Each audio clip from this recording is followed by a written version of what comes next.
বাংলাদেশে নির্বাচন বানচালের রাজনীতি আছে, তবে নির্বাচন প্রতিহত করবার রাজনীতি অনেকবার দেখেছি আমরা। বানচাল একটা বিষয় আর প্রতিহত আর একটা বিষয়। একটা সময় ছিল, ধরেন এরশাদের সময়ে ৮৬ এবং ৮৮ নির্বাচন বয়কট করে প্রতিহত করবার ঘোষণা দিয়ে রাজনৈতিক দলগুলো মাঠে ছিল, এবং ৮৬ নির্বাচনে শেখ হাসিনা ওই নির্বাচনে যারা অংশ নেবে তারা জাতীয় বেঈমান বলে বিবেচিত হবে। লালদিঘির মাঠে বক্তৃতা দিয়ে 2 দিন পর এসে তারা এবং জামায়াত ইসলাম গিয়েছিল, কিন্তু বিএনপি এবং বামপন্থী কিছু দল যায়নি। তারা প্রতিহত প্রকাশ্যে ঘোষণা দিয়ে করেছে। ওটা বানচালের জন্য না, মানে প্রতিহত করা। ৯৬ ফেব্রুয়ারিতে বিএনপি তাই করেছিল। মানে বিএনপির ইলেকশনের বিরুদ্ধে জাতীয় পার্টি, জামায়াত ইসলাম এবং আওয়ামী লীগ সহ অনেকে তাই করেছিল। পরবর্তীতে ২০১৪ সালে আবার আওয়ামী লীগের ওই নির্বাচন প্রতিহত করবার ডাক দিয়ে এই বিএনপি, জামাত সহ অনেক দল মাঠে ছিল। ২০২৪-এও তারা একই ছিল। কিন্তু এইবার যেটা হচ্ছে সেটা হলো কৌশলে, অপকৌশলে এবং ষড়যন্ত্রের মধ্যে বানচাল করা। এইটা একটা ভিন্ন ফেনোমেনা, এইটা আমরা আগে দেখিনি। যেমন এই প্রথম আমি আমার জানা মতে এরকমই মনে হচ্ছে। এর আগের প্রতিহতের ডাক অনেকবার দেখেছি, সেটা ছিল প্রকাশ্য একটা রাজনৈতিক আন্দোলন।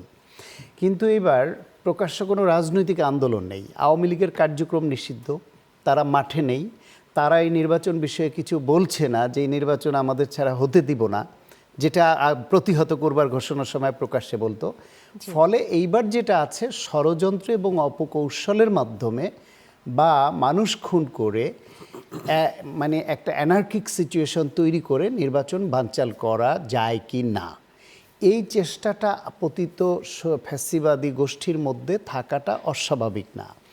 কিন্তু পাশাপাশি আবার এমন কিছু কর্মসূচি, এমন কিছু কাজ জামায়াত ইসলাম এবং কিছু দল এমনভাবে করছে, তারা ঠিক বানচালের কথাও বলছে না বা নির্বাচন করবে না সেটাও বলছে না, কিন্তু মনে হচ্ছে তাদের কিছু কর্মসূচি, কিছু ভূমিকা এমন,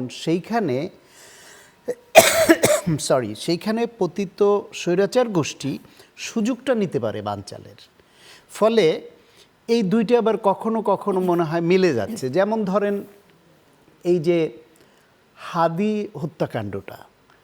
হত্যাকাণ্ড, এটা পরিষ্কার হয়ে গেছে যে এটা পতিত স্বৈরাচার করিয়েছে ফয়সাল নামে একটা কিলারকে দিয়ে, এবং তাকে সরকার প্রকাশ্য দিবালোকে গুলি করে এভাবে নির্বিঘ্নে পালিয়ে যেতে পারলো, তাকে পাকড়াও করা হলো না।